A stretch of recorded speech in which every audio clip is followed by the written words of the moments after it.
श्री कपिल भगवान का जन्म। कर्दम और देवहूति की तपश्चर्या और आतुरता से भगवान उनके यहाँ पुत्र रूप में आए।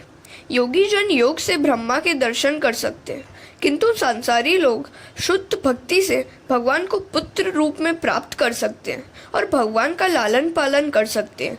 कपिल भगवान के जन्म लेने पर देवहूति ने कर्दम से कहा, अब गृहस्थाश्रम का त्याग कर सकते हैं। कर्दम कहते हैं कि मुझे 9 कन्याओं की चिंता सता रही है। एक युगल था। प्रभु पर पति की दृढ़ श्रद्धा नहीं थी। पत्नी ने श्याम वस्त्र पहने। पति ने कारण पूछा तो उसने कहा कि तुम्हारी दृष्टि में भगवान नहीं है, अतः मैंने काले कपड़े धारण किए। महाभारत में एक कथा है। भीष्म ने प्रतिज्ञा की कि कल मैं अर्जुन का वध करूंगा। भीष्माचार्य की प्रतिज्ञा व्यर्थ नहीं हो सकती। पांडव सेना में हाहाकार मच गया। अर्जुन तो नित्य नियमानुसार भगवत चिंतन करते हुए सो गए। श्री कृष्ण को चिंता होने लगी कि कल मेरे अर्जुन का क्या होगा।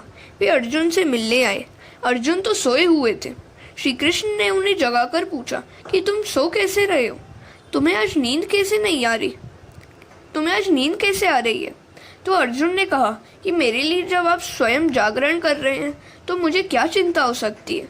मैंने अपना कर्तव्य निभा लिया, अब आपको अपना कार्य निभाना है।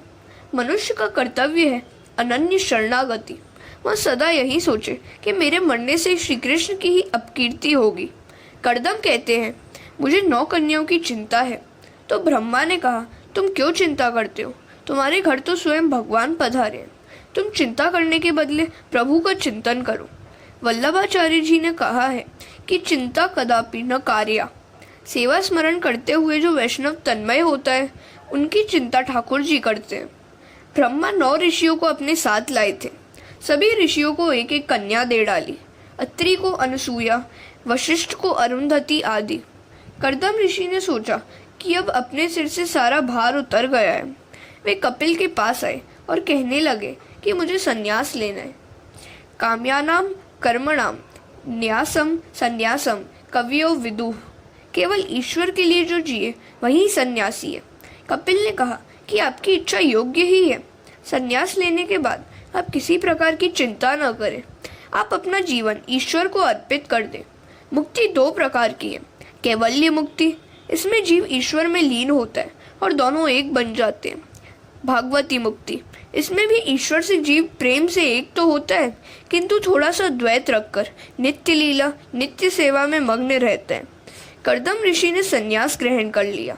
परमात्मा के लिए कभी सभी संसार सुखों का त्याग ही संन्यास है। त्याग के बिना संन्यास उजागर नहीं होता। कई लोग निवृत्त होने पर, पेंशन पर जाने पर भी दूसरी नौकरी की तलाश करते हैं। सरकार ने जब कह दिया कि तुम नौकरी करने योग्य नहीं हो, फिर दूसरी नौकरी क्यों ढूंढते हो? अब तो भगवान का भजन करने के दिन आए हैं।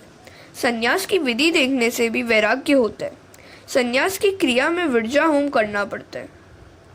देव, ब्राह्मण, सूर्य, अग्नि आदि की साक्षी में विरजा होम किया जाता है। फिर नदी में स्नान करके लंगोटी फेंककर नग्नावस्था में ही बाहर निकलना पड़ता है। आदि नारायण का चिंतन करते करते कर्दम ऋषि को भागवती मुक्ति मिली। कपिल गीता का आरंभ हुआ। प्रसंग दिव्य है। पुत्र माता को उपदेश दे रहा है। भागवत के इस महत्व के प्रकरण में 9 अध्याय हैं। कपिल गीता का प्रारंभ 25वें अध्याय से है। इसमें सांख्य शास्त्र का उपदेश है।